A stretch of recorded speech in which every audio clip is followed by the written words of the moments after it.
You earn more money and somehow feel more broke. Most people will never know they have it. They'll go to work, pay their bills, swipe their cards, and move through decades of financial decisions completely unaware that a fundamental piece of knowledge is missing.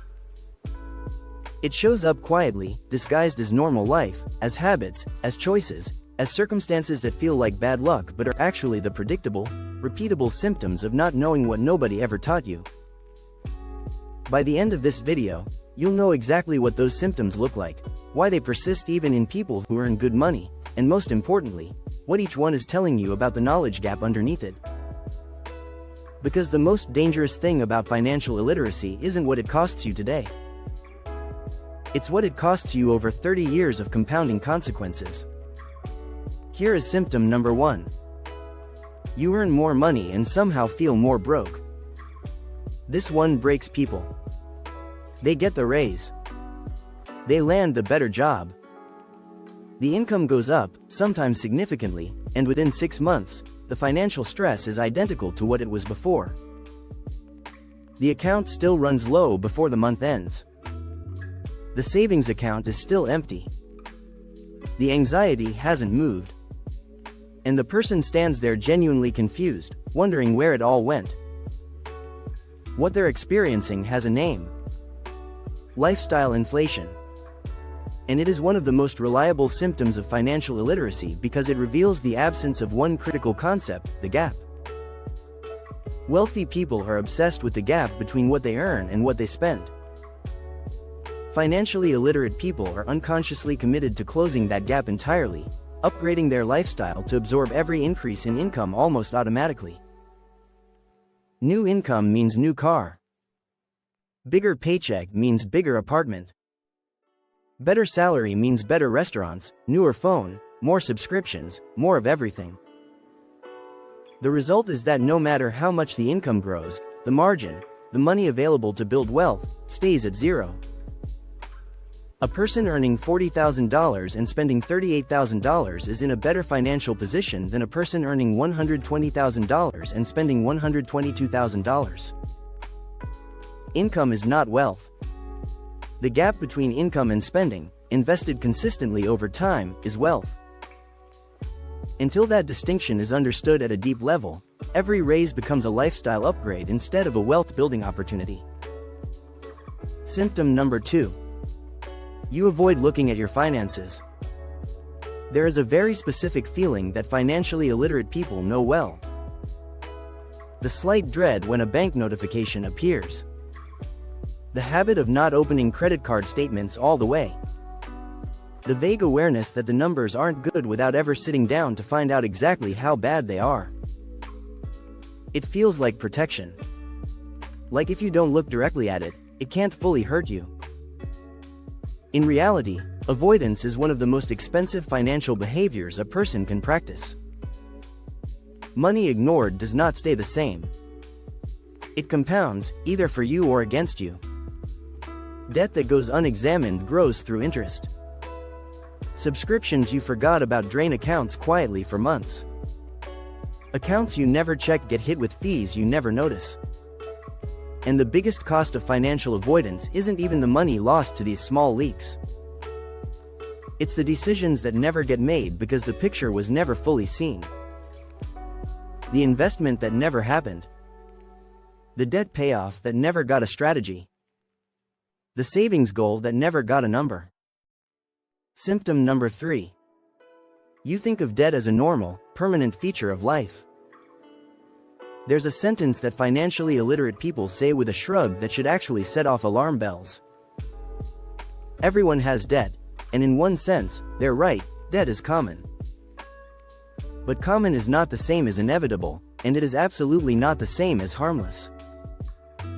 The normalization of debt is one of the most financially destructive beliefs a person can carry, because it removes the urgency that debt requires. High-interest debt, credit cards, payday loans, buy now pay later schemes, is not a financial tool.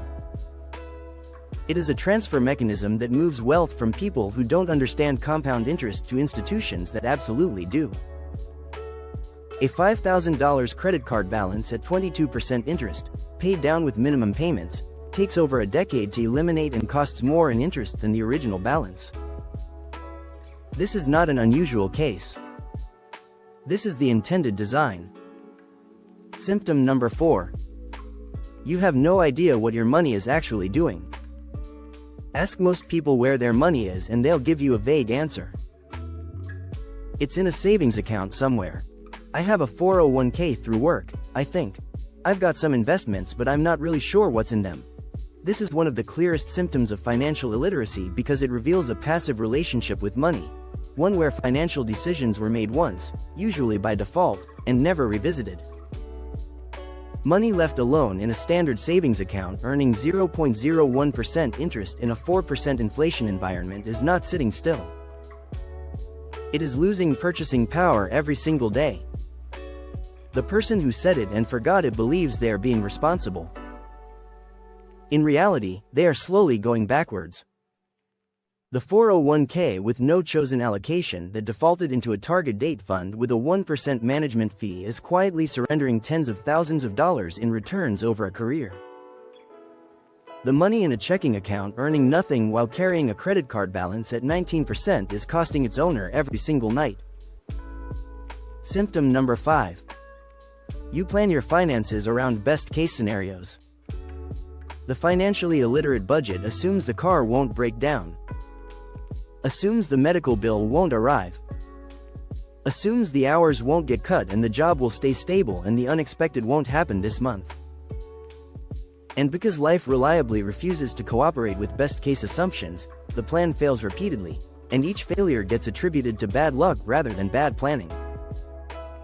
This is perhaps the most insidious symptom of all because it feels like optimism. It feels like positive thinking. But in personal finance, planning for the best and ignoring the likely is not optimism. It is a guaranteed path to financial fragility. Real financial literacy builds systems that expect imperfection. It accounts for the car repair before the car breaks. It sets aside money for irregular expenses, annual insurance premiums, holiday spending, back-to-school costs, before they arrive as surprises. It holds an emergency fund not because disaster is certain but because it is inevitable eventually, and the question is only whether you'll be ready. Here's what all 5 of these symptoms have in common. None of them are moral failures. None of them are signs of laziness or irresponsibility. Every single one of them is a predictable outcome of never having been taught how money actually works. The system that sends people into adult financial life without this knowledge, and then blames them for the consequences, is the real problem. Recognizing these symptoms in yourself is not something to be ashamed of. It is the beginning of something different. If you recognized yourself in any of these 5 symptoms, share this video with someone who needs to see it too. The most valuable thing you can do with financial knowledge is pass it on to someone who's still in the dark. And if you're not subscribed yet, hit that button right now. Every week we break down exactly how money works, from the habits that quietly keep people broke to the strategies that build genuine, lasting financial freedom. Subscribe, turn on the bell, and don't miss what's coming next. Because the next video goes even deeper, and the people who watch it back to back with this one are the ones who actually change their financial story.